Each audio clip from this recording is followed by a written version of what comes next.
What's up, everybody?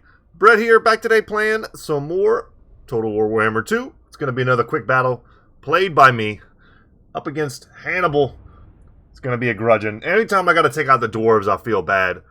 My build, guys, if you'll notice, I've got 3 powerful ladies here in charge of this army, and we'll go ahead and slow it down. When I woke up this morning, the first thing I got in my emails was that it was National Women's Veterans Day, which I did not know. I did not know that was a thing. I myself am a veteran, and my lady is a veteran. So I was like, dang, let's make a female-themed army where like all the badasses in this army are indeed female. So let's go ahead and take a look at my army composition, because it's a little strange when you consider like I'm fighting the dwarves, but I did keep some traditional pieces in, and I had pretty good luck this battle. So I've got double Tyrannok chariots. Chariots, of course, pretty much always being good versus the dwarves. They do unfortunately have magical ammunition, which is not so good versus some of the dwarf units, but they also are chariots. So they run over, they do armor-piercing anti-infantry damage, and they pretty much crush the dwarves. I've got a spearman front line, 4 spearmen in the front, as well as 4 of the Northern Sea Guard. They're the standard variant. They don't have shields, so they're a little bit less effective in trading, but superior range. And they also double in a pinch as melee units when you need them. I love them in almost every...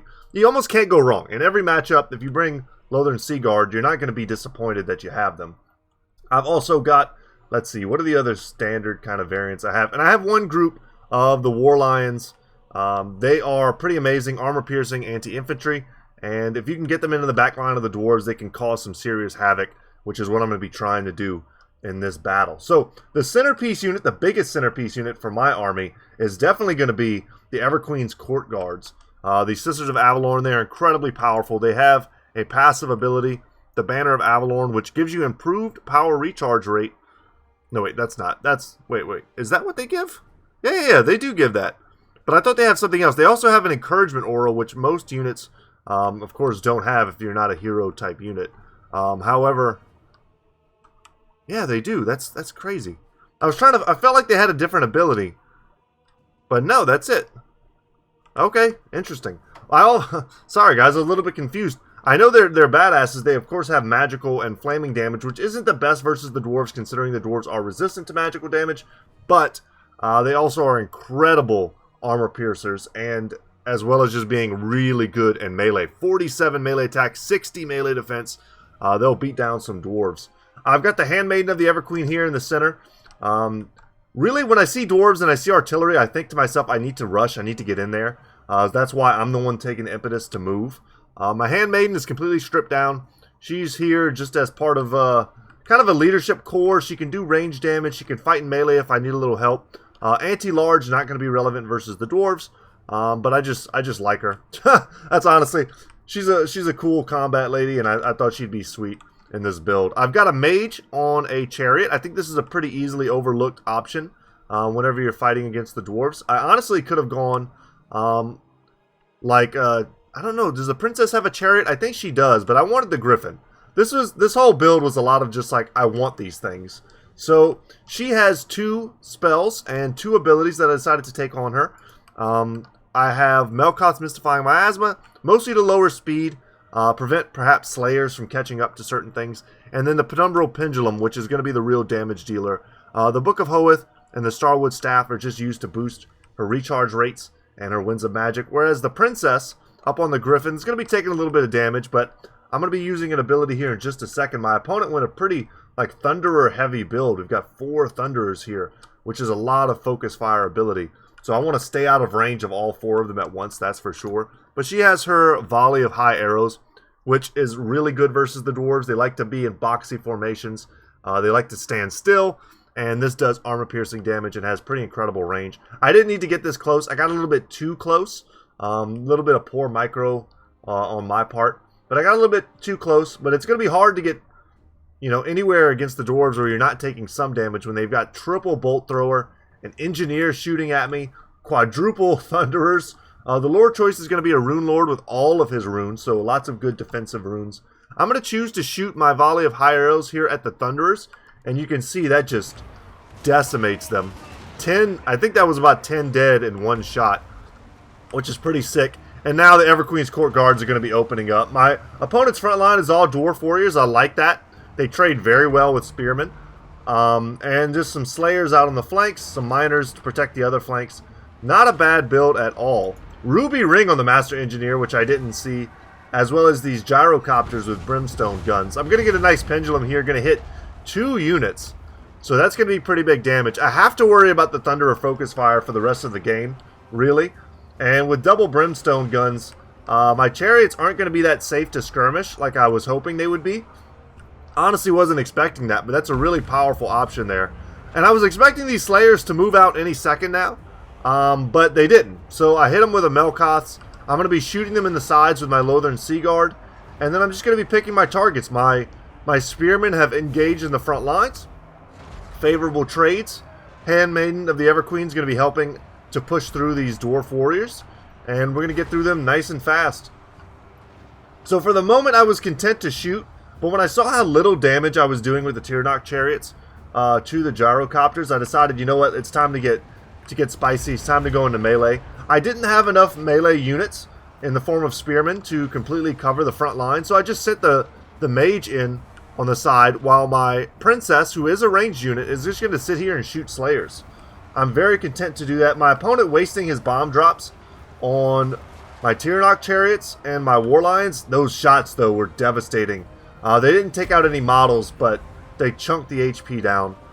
The Brimstone guns do heavy armor piercing, and I was wondering what the hell nearly destroyed my Tyrannok Chariots in one blow, and that was it. The combination Thunderers, Brimstone guns was enough. But the War Lions are going to get in there, and they're going to do some pretty epic damage. My range unit's basically unopposed. Now that I'm mostly shut down the Thunderers and the Bolt Throwers, I'm pretty much free to do what I want here. Take a second to appreciate the combo of War Lions and Sisters of Avalorn just tearing up these Thunderers. Not even really going to give them a chance to get any shots off here. A lot of full ammo you're seeing on these Thunderers. Brimstone guns, still shooting. They're just going to be a problem. I'm deciding to focus on pretty much everything else before dealing with them or the Rune Lord. Rune Lords are tanky. No real reason to engage them if I'm winning the frontline battle. I'm winning the range battle. I'm disrupting all of my opponent's range stuff. And now I see an opening. I've got this whole kind of space to myself where my Griffin can come in and do some serious damage to the Rune Lord. He's not going to want to take this fight, especially if he's been entrenched. So he's getting that physical resistance from the Engineer, which is not a bad play. But when he can't move, that means almost all of my attacks from my Princess are going to be landing. And I'm going to bring in some of my Spearmen here to try and speed this process up a little bit. But the best thing I've got going for me now is that my Lothern Sea Guard and my Sisters of Avalorn are completely untouched.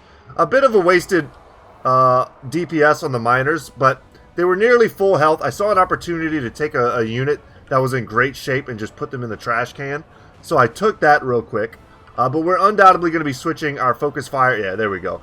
The armor piercing, I want that on the Gyrocopters. You'll see instantly one of them goes down. And they'll be going down pretty quickly now. They're shooting at my Griffin. My opponent wants to get some of this Thunder Fire on my Griffin. Perhaps save his Rune Lord. I don't blame him for making that choice. However, he decided to do that in range of one of the deadliest units in the game. The Sisters of Avalorn, the Everqueen's Court Guard. And it's a little too late here, as that DPS is just going to be raining in. And my opponent's spread thin. I've been allocating different forces here and there to chase down. I'm going to be bringing my Mage back. I want to consolidate my forces, let my opponent be the one that's spread out. And my opponent's going to see kind of the writing on the wall there as the Griffin lands and gets a rear attack off on the Rune Lord. And that's going to spell pretty much doom for my opponent. Let's go ahead and in the replay and see what the damage values were. Didn't really focus too much on the Handmaiden here. They don't tend to do a ton of work. She was fighting low tier infantry the whole time. She did some decent damage, and had my opponent's build been a little bit different, I could have seen sitting her off to the side somewhere and just using her bow until the time came to bring her into melee. I like what I did with my Princess here. She got to use, I don't know if I captured all of them, but I got to use my volley of high arrows multiple times. 1,600 damage, I mean, that's basically what she cost me. or 1600 damage value. It's almost identical to what she caught me, and she still had plenty of life left in her. I loved the chariot for the Shadowcaster.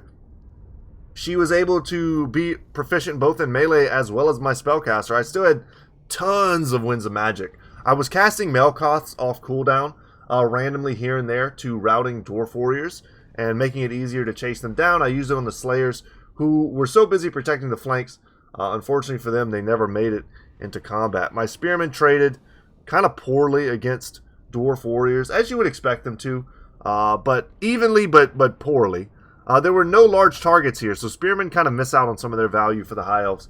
All Rangers would have been a little bit more effective, although 100 gold more expensive.